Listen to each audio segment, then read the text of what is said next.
Hello there, my name's Card. I'm a long-time progressive community organiser and activist, and here on my YouTube page I like to make simple little videos talking about topics which interest me. Today I just want to talk for a little bit about the ways in which reactionaries essentially harm themselves by espousing transphobic rhetoric and advocating transphobic political policy. This could be of help to you if you ever find yourself talking to or debating one of these people. So I just want to briefly articulate a few talking points it could be good to keep in mind. First things first, one of the lines you often hear from reactionaries arguing in bad faith is that trans people transitioning is actually reinforcing gender roles. This sort of argument is blatantly only ever made disingenuously. And you'd be right to point out in response that by any practical measure, the broadly pro-trans worldview is the one in which people are allowed more freedom to break from and disregard stereotypical gender roles. It's not actually a good gotcha to accuse trans people of trying to uphold gender norms just because they might be choosing to adopt signifiers of their chosen gender identity. And in reality, if you are someone who says this sort of transphobic thing, frankly, why? Why advocate that people, yourself included, be given less social freedom or social permissibility to play around with gender expression? You don't benefit in any way from advocating that society be more restrictive. This extends past just social attitudes too, by the way. A more transphobic world would also deleteriously affect most transphobes materially and legally too. Say you're someone who wants to ban or restrict the production, sale and distribution of hormone treatments.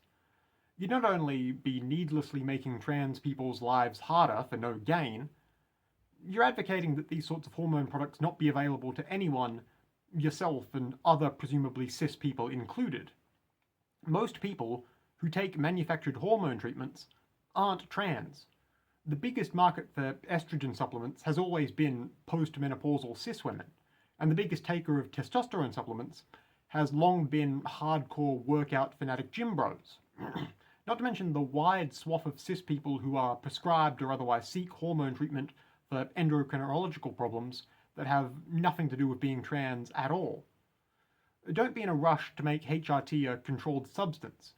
Many more people take some form of it than you might realise.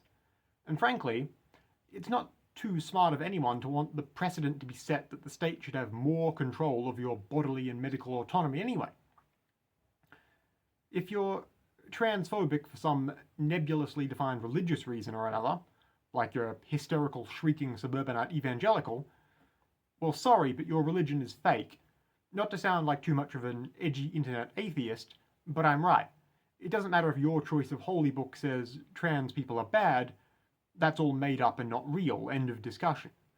You're hating people for the sake of a completely fictitious doctrine you've lashed yourself to, and that's dumb of you. If you think trans people should be exorcised from public life for safety, well, one, you're just flat wrong again, but what do you have to say about the fact that in reality it's tens of thousands of times more likely that someone will be assaulted for being trans than that any given trans person will hurt someone else? Or what do you have to say about the increasingly frequent phenomenon of transphobes assaulting other cis people who they think look trans and therefore like they deserve it? The reason modern transphobia exists is basically just because a lot of conservative politicians and pundits know it's a way to whip up a reactionary base of support. A lot of people in the world have a vested interest in trying to make you transphobic in order to get you to support them and their agenda. You're being grifted. You're being made to feel that trans people are bad and that someone out there can solve this problem if you vote for them or donate to them or whatever. It's a scam. And frankly, if you're a transphobe, you're missing out on a lot of potential friendships and relationships with a lot of really lovely and caring and often very community-minded people. What if you happen to have a trans sibling or a trans kid? Would you cut them out of your life just because you don't like trans people? Anything that alienates your family from you like that just seems intrinsically wrong to me. Transphobes harm their own social and familial relationships over this stuff. And you know the social tide on trans people is eventually going to crest and pick up a majority of popular support eventually.